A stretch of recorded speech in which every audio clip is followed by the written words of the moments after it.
ترکی نے بھی ابھی دیکھیں ڈونلڈ ٹرمپ سے رابطے بھی کیے اور وینزویلا کے جو عوام ہیں ان کی بات کی، لیکن ایران کا جو معاملہ ہے اس میں انہیں بہت بڑا نقصان کس حد تک ہوگا. دیکھیں امریکہ نے 13 دن اسرائیل کی جنگ وہاں پر چلتی رہی، اس میں وہ کامیاب نہیں ہوئے. ابھی مہنگائی کے نام پہ، معیشت کے نام پہ مظاہرے، اور اس میں بھرپور مدد فراہم کی گئی.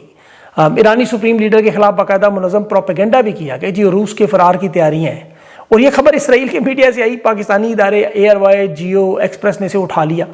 عوام کا جب رد عمل آیا تو پھر ایئر وائی نے خبر ڈیلیٹ کر کے معافی بھی مانگ لی، اور جیو اور ایکسپریس نے خاموشی سے ویب سائٹ سے، پلیٹ فارم سے خبر ہٹا دی، کیونکہ انہیں پتا ہے کہ ایران کے جو سپریم لیڈر ہیں وہ فلسطین، لبنان، لیبیا، ان تمام ممالک میں ان کے حامی اور سپورٹرز کے لیے ایک امید کی طرح دیکھے جاتے ہیں. تو یہ تو ایک نفسیاتی جنگ تھی جس میں یہ چاہتے تھے کہ عوام ایران کی مایوس ہو جائے، معاشی پابندیاں، دباؤ، میڈیا پروپیگنڈا، یہ سب اس کے حربے ہیں. لیکن ایران پر حملہ ہوگا ضرور، یہ ہم سب جانتے ہیں. اور یہاں ان کے لیے بہت بڑا فیصلہ پاکستانی اسٹیبلشمنٹ میں، جو پہلے ہی مڈل ایسٹ میں محمد بن سلمان کے سامنے پھنس چکی ہیں. وہاں دیکھیں عرب امارات کی پراکسیز نے پورے مڈل ایسٹ میں جو جال پھچایا تھا اب اسے جڑ سے اکھاڑا جا رہا ہے. یمن میں انہیں عرب امارات کو شکست ہوئی، اب سوڈان کی طرف سعودیہ کی پیش قدمی، اور یہاں اور صومالیہ کی طرف بھی. اب انہیں یہاں چاہیے تھی سب سے بڑی حمایت مصر سے، جنرل عبد الفتاح سیسی سے، اور اس نے یمن اور سوڈان کے معاملے پر سعودی عرب کے ساتھ بلکہ صومالیہ کے معاملے پر بھی کھل کر حمایت کا اعلان کر دیا. سعودی وزیر خارجہ کی ملاقات ہوئی اور مدد کے لیے تیار ہوئی. تو یہ ایک نیا جو اتحاد بن رہا ہے، یہ صرف سوڈان کی حد تک نہیں، صومالیہ اور یمن کی حد تک نہیں، اس سے آگے بھی معاملہ ہے. عرب امارات کو بالکل اس تصویر سے آؤٹ کرنے کے لیے سعودیہ، محمد بن سلمان میدان میں ہیں. اور یہ باقاعدہ طور پر عرب امارات کے خلاف مصر کا اتحاد جو ہے، یہ معاملہ آگے بہت بڑھے گا، کیونکہ ترکی اس میں یمن کے معاملے پر عرب امارات کے ساتھ کھڑا ہو گیا. یہ آپ کو بڑی عجیب بات لگے گی، لیکن طیب اردغان نے عرب امارات کے وزیر خارجہ کو فون کر کے یمن میں حمایت کا اعلان کیا. تو یہ جو بلاک سیاست ہے یہ عروج پر ہے. یہاں پاکستان کو چاہیے منجے ہوئے سفارتکار جو اس معاملے پر بیک ڈور ڈپلومیسی کریں، بات چیت کریں. انہوں نے کس کی چوائس کی؟ نواز شریف کی. اور یہ کس کو لے کے گئے؟ اپنے داماد کو عرب امارات میں. پہلے بیٹی بھی لے کے وہ واپس آ گئی. اب وہاں جو ان کی ملاقاتیں ہوئیں عرب امارات کے ایک بزنس مین سے، ایک خلیج ٹائم کے مالک سے، مطلب کسی اہم بندے سے ملاقات تک نہیں ہو سکی. اور سعودی عرب ان کاوشوں سے بھی سخت ناراض. محمد بن سلمان ان کی حکومت کا نظر آ رہا ہے کہ ان کے خلاف باقاعدہ کمپین پاکستان سے چل رہی ہے. سعودی سفارت خانہ اسی لیے متحرک ہے، ان کی بڑی اہم ملاقاتیں ہوئی ہیں. میں اب ان کی تفصیل میں نہیں جا سکتا فی الحال، لیکن یہ موجودہ حکومت کے لیے اچھا نہیں ہے کہ مصر میں محمد بن سلمان عبد الفتاح سیسی کو اگر اپنی طرف کر سکتا ہے ڈنڈا دے کے، تو پاکستان میں تو ان کے لیے مشکل نہیں ہے. 5 ارب ڈالر پڑے ہوئے. بہرحال یہ پیچیدہ معاملات ہیں. اب اس کا حل تو بڑا آسان ہے، ملک کے اندر استحکام ہو، تمام سیاسی جماعتیں، عوام ایک پیج پر ہو، تو پھر یہ معاملات حل ہو. لیکن یہاں یہ ساری کی ساری طاقت تحریک انصاف پہ لگا رہے ہیں. ابھی آپ دیکھیں امریکہ نے وینزویلا میں جو کام کیا وہ کیوبا میں، ایران میں، صومالیہ میں اور افغانستان، ان 4 ممالک میں کر چکے ہیں. آپ وہ ویڈیو سوشل میڈیا پہ دیکھیں کہ وہاں پہ ان کی اس جنگی مہم کا کیا نتیجہ نکلا. کوئی 72 گھنٹے میں ختم ہوگی، کہیں بلیک ہاک والے معاملات، کہیں ان کی نیوی پکڑی گئی. مطلب وینزویلا میں اتنی آسانی سے کرنے کا صرف ایک ہی ان کے پاس معاملہ تھا کہ فوج ان کے ساتھ تھی. وہاں پاکستان میں بھی یہاں آپ کو پتہ ہے ڈرون حملے ہوتے رہے، ایبٹ آباد میں، پھر سلال چیک پوسٹ پر، پھر نیٹو کی آپ کو اتحادی فوجیں یہاں سے گزرتی تھیں، ساری رہائش تھی، سب کچھ تھا. یہ اس وجہ سے تھا کہ پرویز مشرف اور فوج ان کے ساتھ تھی، فری ہینڈ تھا. آج جو ریاست کو ہارڈ بنانے کا اور پورا دہشت گردی کے بارے میں بریفنگ دے رہے ہیں، یہ ہارڈ ریاست، بار بار سخت ریاست کی بات کرتے ہیں. D G S P R صاحب کی پریس کانفرنس میں سارا معاملہ دہشت گردی کی طرف، اور وہ جڑا کس سے؟ ان معاملات سے. دیکھیں اب آج تو ان کے پاس عمران خان کا کوئی سیاسی بیان نہیں ہے کہ جس پہ تنقید کریں. آج تو انہیں وینزویلا پہ بات کرنی چاہیے، ایران پر جو ممکنہ حملہ اس کی بات کرنی چاہیے، چین کے ساتھ ہیں یا امریکہ کے ساتھ ہیں، سعودی عرب، عرب امارات کے معاملات میں کیا کریں. لیکن ان کی گفتگو دہشت گردی پر ہے، ٹھیک ہے وہ بھی ان کا دفاع کا معاملہ ہے، لیکن تحریک انصاف کی مخالفت میں آج بات نہیں ہونی چاہیے. یہ والدار ایم ایف جیسے لوگ جو ہیں وہ یہ کرتے ہیں، دھمکیاں دیتے ہیں، ان کو تو لوگ نہیں سنتے. آپ کو پتا ہے وہ صبح دوپہر شام یہ لگے رہتے ہیں اس بات پہ کہ ہارڈ کر دیں گے، ہارڈ کر دیں گے. کتنا ہارڈ کر دو گے؟ ہارڈ ہو کے گرتا ہے نیچے تو حال کیا ہوتا ہے؟ غبارے کی بات کروں جو پھٹتا ہے تو پھر اس کا حال کیا ہوتا ہے؟ اب تحریک انصاف عمران خان کو نشانہ بنانا، یہاں ابھی تو افغانستان کی طرف سے دیکھیں انہیں خطرہ ہے، یہ اپنی جگہ موجود ہے. جو اصل خطرہ بلوچستان سے ہے وہ یہ سوچ بھی نہیں سکتے. دونوں بارڈر افغانستان ایران کے یاد رکھیں، پاکستان میں خیبر پختونخوا سے ٹچ کرتے ہیں.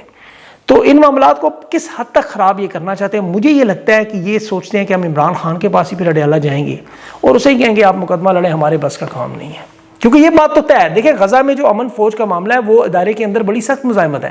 خود ان کی طرف سے اعلانات آ رہے ہیں کہ پاکستان کی عوام بھی نہیں چاہتی، ادارے کے اندر بھی چاہتی، اور ڈونلڈ ٹرمپ کو صرف گولیاں کروا رہے ہیں جیسے ماضی میں کرواتے رہے، لیکن کب تک کروائیں گے؟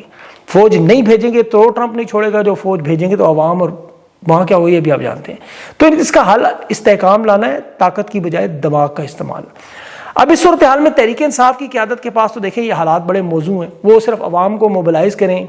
ابھی اڈیالہ جیل کے باہر تو جنید اکبر اور عالیہ حمزہ کی ذمہ داریاں ہیں، سلمان اکرم راجہ کی ذمہ داریاں ہیں، وہ کسی حد تک انہیں پورا کرتے ہیں، ایک ہفتہ کے پی، ایک ہفتہ پنجاب کے لوگوں کو بلاتے ہیں۔ یہ میری سمجھ سے باہر ہے، خیبر پختونخوا 2 گھنٹے دور ہے، پنجاب کے لوگ تو رہتے ہی ہیں، اڈیالہ جیل میں تو یہاں سب کو موجود ہونا چاہیے، ہر ہفتے 1 ہفتے کی حاضری ہے۔ اب اس میں تو ان کے پاس سارے آپشنز موجود ہیں، ہر ریجن کے لوگوں کو آنا چاہیے، تو یہاں کے دباؤ بڑھائے۔ لیکن یہ اور پھر ٹکٹ ہولڈرز بھی جو ان کے میدان عمل میں نہیں نکلتے، انہیں بھی شرم کرنی چاہیے، غیرت کرنی چاہیے۔ اور حکومت کے مذاکرات میں تو دیکھیں محمود اچکزئی کی حد تک یہ تیار ہیں اپوزیشن لیڈر کے لیے، تاکہ یہ کوئی راستہ بنائیں، وہ رکاوٹیں دور ہوئی ہیں۔ پھر سہیل افریدی بھی اسٹریٹ موومنٹ اور مزاحمت کے لیے تحریک انصاف کو جگا رہے ہیں، جان مار رہے ہیں۔ تحریک انصاف کے لوگوں کو اس وقت صرف ایک اہم چیز میں بار بار بتاؤں گا کہ آپس میں ایک اتفاق اور اتحاد۔ دیکھیں ان کے ہر وقت کے لڑائی جھگڑے، ہر وقت کے طنز تانے، ٹانگیں کھینچنا کریڈٹ کے چکر میں، یہ چیزیں مجھے سمجھ نہیں آ رہی۔ 3 سال 10 مہینے ہو گئے، یہ پتہ نہیں کب سمجھیں گے ان چیزوں کو۔ اکٹھے ہو کر اپنے مینڈیٹ کے لیے لڑیں، ظلم اور زیادتی جو ان پر، اس پر اتفاق اتحاد سے کریں۔ پاکستان کی عوام ان کے ساتھ کھڑی ہے، نہیں اور کیا چاہیے ان کے؟ تو جو مخالف ہیں ان کی تو اس وقت نہ اخلاقیات ہیں، نہ وہ کسی دین کو مانتے ہیں، نہ قانون کو مانتے ہیں، اور جو حالات انہوں نے بنا دیے ان کے لیے تو بڑا آسان ماحول ہے۔ یہاں تو پہلے دیکھیں جس طرح سیاستدان چھوڑے، پھر صحافی چھوڑے، باقی ہم سب لوگوں کو دوڑ سے باہر نکال کے، اس میں بھی یہ کامیاب نہیں ہو سکے۔ قوم کھڑی ہے ہمارے ساتھ بھی آپ لوگ کھڑے ہیں، تو جب عوام کھڑی اسے کوئی طاقت نہیں لا سکتی۔ عوام کو خاموش کرنے، مایوس کرنے کی بجائے ان کو حوصلہ دے۔ 3 سال 10 مہینے ہو گئے دیکھیں آزادی اظہار رائے پر۔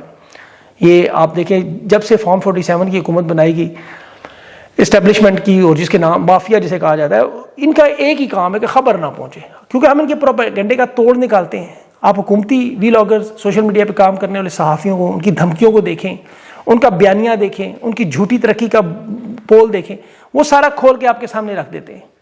انہوں نے اس کے توڑ میں 40 ارب کی فائر وال لگائی، ویب سائٹس بلاک کی، IP ایڈریس بند کیے، پھر باقاعدہ 3 چینلز تو انہوں نے بند کیے، جس میں میرا چینل ہے، وقار ملکہ نورانی، یہ 3 کنفرم چینل جو پاکستان میں نظر نہیں آتے، آپ کو پتہ ہے۔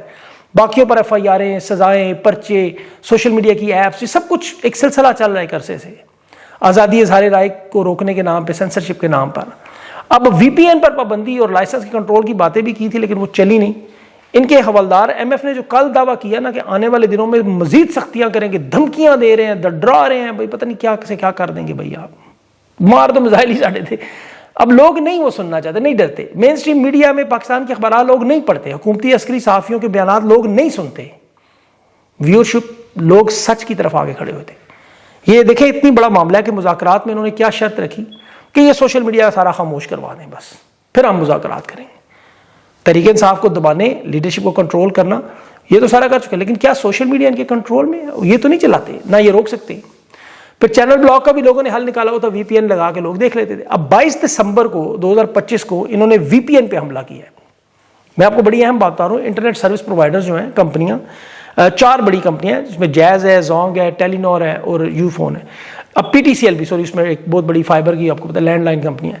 باقی 80 سے 100 تک چھوٹی چھوٹی رجسٹرڈ انٹرنیٹ سروس پرووائڈرز بھی ہیں، لیکن اصل طاقت ان 4 کے پاس ہے۔ اب یہاں PTCL چونکہ سب سے زیادہ پاکستان میں چلتا ہے، اب VPN پروٹون جو سب سے بڑا، جس کی وجہ سے آپ یہ لگا کے ویلاگز بھی دیکھ لیتے ہیں یا ایکسیس کرتے ہیں ٹویٹر وغیرہ سب چیزوں پر، انہوں نے VPN پر پابندی لگانے کی کوشش کی۔ انٹرنیٹ سروس پرووائڈرز نے، ان کمپنیوں نے، ظاہر ان پہ ڈیپینڈ کرتا ہے۔ اب پروٹون کا کہنا ہے کہ ہمیں نہیں پتا یہ حکومت نے کیا یا انٹرنیٹ سروس پرووائڈر خود کر رہے ہیں، جیسے زونگ اور PTCL ہے، یہ سب سے زیادہ بلاک کرنے والی کمپنی، کیونکہ یاد رکھیں PTCL سرکاری ہے اور زونگ چین کی کمپنی ہے، وہ ان کے ساتھ تعاون کر رہی ہے۔ تو اب یہ باقاعدہ طور پر کوشش یہی کر رہے ہیں کہ کسی طرح آپ تک یہ پیغامات، یہ سلسلہ نہ پہنچے۔ پروٹون کی جو VPN ہے، اس کے جنرل مینیجر نے اس کا حل نکالا ہے۔ اس نے کہا سب سے پہلے تو آپ جا کے اسے اپڈیٹ کریں، نیا ورژن استعمال کریں، خاص طور پر اینڈرائڈ موبائل کے لیے یا ونڈوز کے لیے جو ہے۔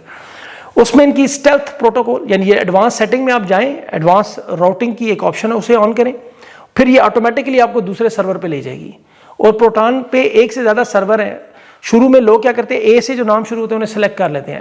آپ کوشش کریں چھوٹے ممالک میں یورپ کے منتخب کریں جہاں کم ٹریفک ہوتی ہے، وہاں انہیں شروع کریں، وہاں اس سرور پر منتقل ہونے سے پھر آپ کے سامنے یہ VPN ساری چیزیں چلتی ہیں۔ پھر موبائل ڈاٹا بھی سوئچ کریں یا وائی فائی پہ جا کے دیکھیں، دونوں میں سے ایک میں چل جاتا ہے. تو یہ ضرور ڈاؤن لوڈ کر کے ایڈوانس سیٹنگ میں جا کریں. یہ معاملہ آپ کے سامنے دیکھیں کیوں رکھنے کی کوشش کی جاتی ہے. اس وقت مشکل سے کوئی 20-25 لوگ ہیں پاکستان اور پاکستان سے باہر جو ان تمام انسانی حقوق، اس غدر پر، اس آزادی اظہار رائے پر، بے گناہ لوگوں کی جیل میں اور خان کے اس نظریے پر اس کا ساتھ دے رہے ہیں. ان کی آواز میں آواز ملانا آپ کا بڑا اہم فرض. ہم سب لوگوں کی میں بات کر رہا ہوں. تو جس کو آپ حق سمجھتے ہیں اس کا ساتھ دیں. آپ کو پتہ ہے کون کس طرف کھڑا ہے. D G S P R کی جو پریس کانفرنس ابھی ہو رہی ہے اس میں زیادہ فوکس آج مجھے دہشت گردی پہ ہی نظر آ رہا ہے. اس میں آپریشن سے زیادہ کے پی کی طرف بار بار بات کی جا رہی ہے. اس کی ڈیپتھ میں ڈیٹیل میں کچھ باتیں جو ظاہر ان کی کانفرنس کے بعد جو ہے وہ انشاءاللہ کریں گے. دعا ہے کہ یہ کوئی تحریک انصاف یا اس طرف نہ جائیں تو ان کے لیے زیادہ بہتر ہوگا.